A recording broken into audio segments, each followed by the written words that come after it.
Hey everybody, I'm Dr. Barron. I'm the professor of COMM 5000, Communication Research Methods. I'm going to assume that you found this video because you followed the link that I posted on D2L. If you somehow came across this video on YouTube just by random, I really worry about how deep of a rabbit hole you've crawled down.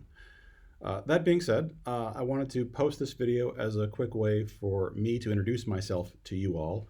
I know I've met a bunch of you before in some of my previous roles, either as a professor here at Austin P, or as the chair of the department, or in my prior role as the graduate coordinator for our Master's of Communication Arts degree. But I haven't met some of you, and so this is who I am. This is my voice. This is my face. This is who I am, and this is somewhat what I do. I also wanted to post this video because in this first week of the semester, I've gotten a whole bunch of questions about discussion board participation. And some of you have had classes with me before, so you know what discussion looks like and how it works in some of my other classes. And some of you haven't, and that's okay too. But I also realized that it might help you all to know a little bit about my philosophy of discussion boards and why I structure them the way that I do, and also to go over a quick list of do's and don'ts that might help you to navigate these discussions as the semester progresses. If you have looked at the syllabus, you no doubt have seen that discussion is a huge part of this class. It is 200 points out of an overall score of 600 points, so a full third of the course is taken up by discussion boards and discussion participation. The other thing that you no doubt have seen is that I've posted some information and some instructions on how to manage discussion boards, but they're a little bit vague because I kind of want to leave some room for you all to experiment and play with these discussion boards. And I realize that can be nerve-wracking and anxiety-inducing. And so part of why I'm posting this video is, again, just to give you all some clarification, to put us all on the same page, and hopefully to give you all a little bit more information about what to do with this part of the course. It's worth probably me saying that I think discussion is really important in graduate education. My preferred method of doing graduate education is the seminar. And a seminar is really just a fancy way of saying a bunch of people sitting around in a room talking about a common set of readings. In an asynchronous online class, that's really hard to do. And the best way we have to try and get anywhere near that is through discussion boards, which is why they are such a huge part of this course. I think that one of the benefits of graduate education is that you all as students have already been through college once, whether that was at Austin P or at some other university, doesn't really matter. You know what, you have experiences, you have education, you know what it's like to be in a classroom. And really one of the benefits of graduate education is that we all learn from each other. You will learn far more about doing communication research this semester from each other than you will from me as a professor who does a certain kind of research, or even just the textbook by itself, just by reading it. And so what I want to do is create an opportunity for you all to learn from each other, to connect to each other, and to share ideas and bounce ideas off of each other. That's what our discussion boards are. So when I talk about do's and don'ts, they go towards this idea of giving you all a common experience, to giving you all a way to approach doing discussion and a way to act in these discussion boards that I hope will best create the kind of discussions that I hope will be most fruitful for you. What I don't want is for these discussion board posts to be just another thing that you check off your box each week. They're not weekly papers. I don't want you to approach them as weekly papers, and I don't want you to think about them as something you have to do. I want you to think about them as a conversation that develops over the week that you all are invited to be a part of, and that by being a part of that conversation, you will deepen your understanding of how we do communication research, what communication research actually is, and how we generate knowledge in this discipline, and really beyond this discipline in academia more generally. So a couple of do's and don'ts just to help you navigate doing discussion as you get started this first week. So the first big do is that I want you to complete the readings before you make your first post to the discussion. I say this in the syllabus, but it's worth reiterating here. The syllabus, lays out a common set of readings for each week, a common set of chapters that we're all going to read from our textbook. This one right here, Doing Communication Research. And the reason for that is that this provides a common set of ideas for us all to talk about. Communication research is a hugely complicated topic. There's lots of ways to approach it. And so I want to give you all a common set of ideas, a common set of ways to think about it, and that's what the textbook does. So do the readings first. Give them a quick once over. It doesn't have to be complete, it doesn't have to be memorized, but doing the readings first will help you all have a common set of ideas that we all can share. So that's one, do the readings before you post. The second do is that I want you to read what your peers have posted before you post. So a conversation works by sharing ideas. This YouTube video is horribly trying to approximate that, but you throw ideas at me, I throw ideas at you, we have a conversation. That's hard to do asynchronously, but it's especially hard to do asynchronously if you don't read what your peers have posted. So do yourself a favor before you post, read what your peers have posted and see where the conversation has gone before you jump in. I don't want people to think about this, again, as a weekly paper where you just post your response and you're done. This is about sharing ideas, this is about sharing experiences, this is about building connections. So read what your peers have posted and then respond to the conversation as it's developed. Now, I will post discussion questions each week that I hope are open-ended enough that no one else will have a chance to say what you already were going to say. But in the off chance that someone has already said what you're going to say, find ways to add to what has already been said. Don't just throw something out there and think that just because you posted, it's done and you can move on. And the final do is that I want you to think about going beyond the minimum. As I specify in the assignment overview for discussions on D2L, the minimum number of posts each week is 2. If you post twice each week, you will earn enough credit for a passing grade, which is a C. And I say this on D2L, so this shouldn't be a surprise to anyone. So my encouragement to you is to go beyond that 2-post minimum.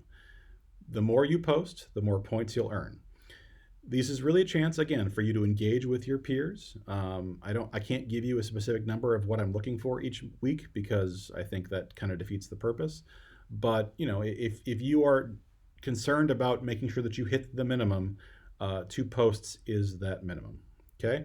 But again, I want you to go beyond that, to engage with each other, to engage with your peers, to engage with what I post, to engage with the readings.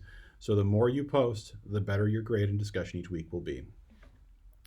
Now, a couple of don'ts, and this is not in response to anyone in particular's post, but just things that I have seen in the past that I would like to try to avoid this semester because I think it'll make a discussion much more engaging and much more helpful. So the first thing I'll say is I don't want you to rush your discussion board posts. Don't feel like you have to have the post in by a certain time or have both posts completed by a certain time each week. Again, I'm looking for you to go beyond the minimum. My hope is that you'll go beyond the minimum, but because this is a course that relies on discussion, I've put in some deadlines that are there to try and push you to get posts in at a certain particular time. So again, there's one met deadline. It's Wednesday of each week. So if you're seeing this post today, I'm recording this on a Wednesday, your first post would be due tonight. And then the second post or the final post for the week are due by the end of Saturday. So 11:59 p.m. on Saturday of that week. I know this is a shortened week because of the way that the semester is structured. This is week 1, if you're seeing this in week 1. And that's okay.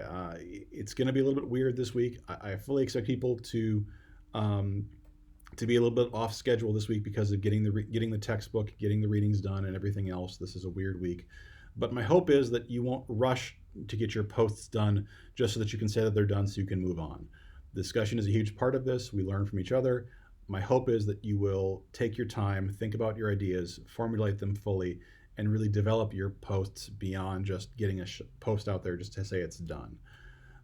Along with not rushing your post, what I don't want to see are what I call fire and forget posts, where you just post your ideas for the week, you throw it out there, it's on the D2L shell, it's in the discussion board post for the week, and then you move on and you're done. That's really not the way I think discussions should work. Discussions are about changing ideas and sharing ideas and exchanging ideas and interacting with your peers. So please try to not just fire your ideas out there and then walk away from the discussion for the rest of the week. If you ever see me comment on your discussion board posts, because I will give you weekly feedback on your discussion participation so you can help calibrate what you're doing. If I ever tell you that I think you're doing too much fire and forget posting, this is what I mean. You just post your idea out there and then you walk away. And the last thing I'm going to say is something that I just want to throw out there as something to try to avoid. In previous graduate classes, I've seen a lot of people rely on external sources when they post in their discussion board posts. People will go out and pull stuff from a website or a news article or any number of sources, and they'll drop that in. And that's okay. I'm glad to see people are able to pull in additional resources to develop their ideas. But I really don't want that to become the focus of your discussion board posts. Part of why I do assigned readings is that I think those readings are important, and having us all done the same assigned readings really, really helps us to have a common set of experiences to share and draw upon. So if you want to pull in a few additional sources as you post, that's fine. But I'd really prefer that you make the majority of your posts focused on the readings that we've done that week, the things we have in common, the things that we all have shared, so that we all can talk about them as educated people who have a common set of experiences to share. So that hopefully gives you a little bit more information about what I'm looking for in discussion. Again, as I close, let me just throw out there that this first week of the semester, week one, I am not going to be a huge stickler for all of these things in grading. I'm going to be very holistic and kind of be very forgiving in terms of what you post. Really because I just want to see how you post and see kind of what you do with discussion. I almost didn't post this video at all because I really want to leave a lot of open space for you all to kind of do with these discussions as you see fit. But like I said, I've gotten questions. People had wanted answers for what I was looking for in discussions, and maybe this helps to give you some sense of what that is. I'm probably going to post videos like this over the course of the semester. I know there's a lot of anxiety among people about this course. Communication research is a huge topic, and it is really complex. And I'm hoping to demystify this course as the semester goes on, and hopefully these videos give you a chance to do that. I will warn you, I am nowhere near as memeable as Dr. Hale, so don't expect things like talking fish or anything else that you might have seen in any of his previous courses. But I hope this gives you a chance to connect with me. I hope this helps you to get a sense of who I am as a professor, and hopefully this makes this course not as scary now that you know who the person is behind it. The one thing I'll close in as I end this video is just a reminder that I am a human being. Communication research is and all online courses are taught by human beings. So I'd hope that if you have issues, if you have questions, that you reach out to me, that we can have conversations about them. I'm always available to talk to you all over Zoom or phone or whatever else you might want to do. So if there are questions as the semester progresses, let me know. Let me know how I can answer them. And hopefully this is something that you all get something out of as the semester progresses. And again, this is who I am. This is what the course is. This gives you a little bit of insight into what the course is. Hopefully this will help to make some connections and help us all to be better connected as a community of students and academics. So until the next video, take care. I look forward to reading your discussion board posts as the week progresses, and I will see you when I see you.